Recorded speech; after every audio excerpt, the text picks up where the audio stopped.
Okay, I should really stop procrastinating and get on with this. Can you say procrastinating?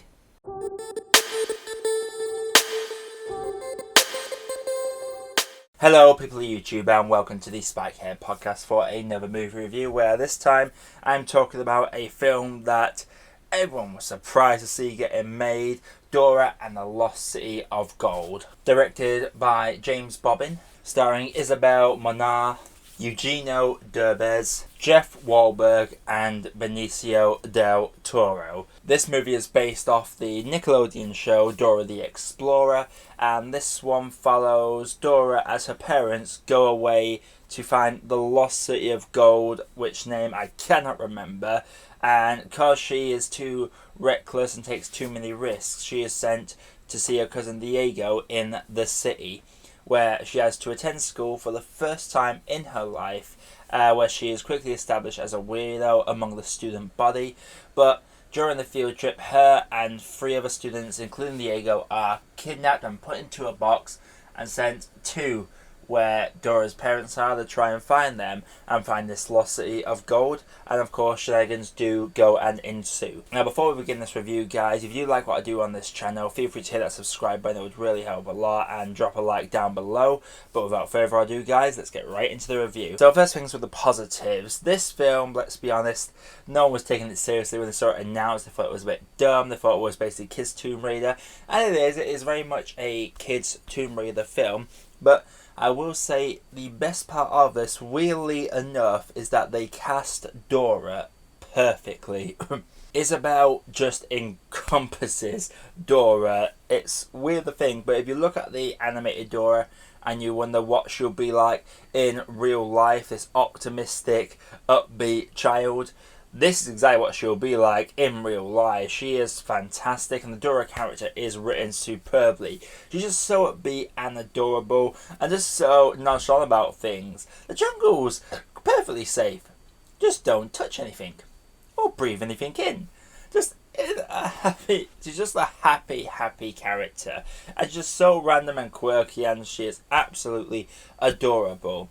Another big positive is the jungle puzzles, the actual exploring parts of the film. They are really entertaining as well, and this film does also have a very good message for kids as to embrace who they are and don't let anyone think any differently of you. Also, there is a moment where they actually embrace the old school Dora, like the animated Dora, in a very funny scene that is basically a drug trip scene, really, but unless you're an adult, you won't realise it. So kids will see it as a throwback to the classic cartoon.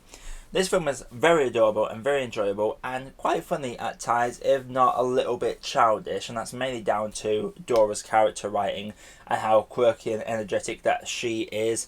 She is probably the most fun person in that school, and I'm going to have to get into the negatives now, because as much as I enjoyed Dora's casting and how she acted, there was a lot of things that I didn't like about this movie as well. This film was better than expected, but there were some things I have a problem with. For one, she gets called the weirdo at school because she's the only person dancing at a school dance. I'm sorry, but in what world do teenagers from a high school go to a school dance and not dance? Oh, look at this weirdo at this dance dancing. Oh my god, that is so weird. Really? They do not.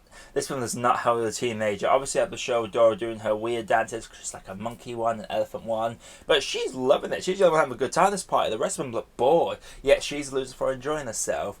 That is one bit that did annoy me slightly. There's also a plot point towards the third act that, to me, didn't really make a lot of sense. Basically, I'm not even going to spoil it, but it makes what this person was doing way before then seem weird and strange and obsolete and pointless up until that point, and you really don't buy this character as what they turn out to be because of how they were acting previously to the rest of the film. Also, there's a romance in this that is just so obvious and forced, and there was no chemistry. And yeah, I know it's a kids movie, I shouldn't be too critical of it, but any sort of romance, give me more than just we woke up next to each other. Just give me something more than that. Benicio del Toro is also in this as Swiper, and that's another thing that I both love and hate this, because there are real world aspects to this film, and it seems to be grounded in reality. But then randomly, an animated fox shows up and starts chatting away, and no one questions it. Her friends question that she is talking to this monkey and knowing this monkey and being friends with this monkey, but apparently Swiper, a fox running around with a bandana on his face, apparently that's a normal thing that everyone just kind of accepts. That is something that throws me a bit. As I say, this film is quite a childish film, but against my better judgment, I enjoyed it. I just love the thing that carries this film is Dora. This was perfectly cast. This is exactly how you'd picture it in real life. It's very good to see a Hispanic character being brought to the big screen and being portrayed this well. I feel like this is going to be a very enjoyable movie for kids. A lot of kids are going to love it. There's a lot of fart jokes, there's lots of childish jokes, but it's a fun, adorable little movie, and the kids can see themselves in this scenario, so I can't really complain about that. So, while it wasn't entirely for me, I did still enjoy it. I still had fun with it. So, overall, guys, judging by the fact that Dora was just perfectly casted in this film, and the actors seem to have a lot of fun with what they are doing. Michael Peña especially is definitely having a lot of fun with his rave scene. It's a bit cringy, goes on a bit too long, but he's having fun with a Nickelodeon film based on a kids show aimed at 5 or 6 year olds. What more could you really expect from this film? That being said, there are a few logic leaps. The fact that kids laughing at her for dancing at school dance is one of my big pet peeves with this film.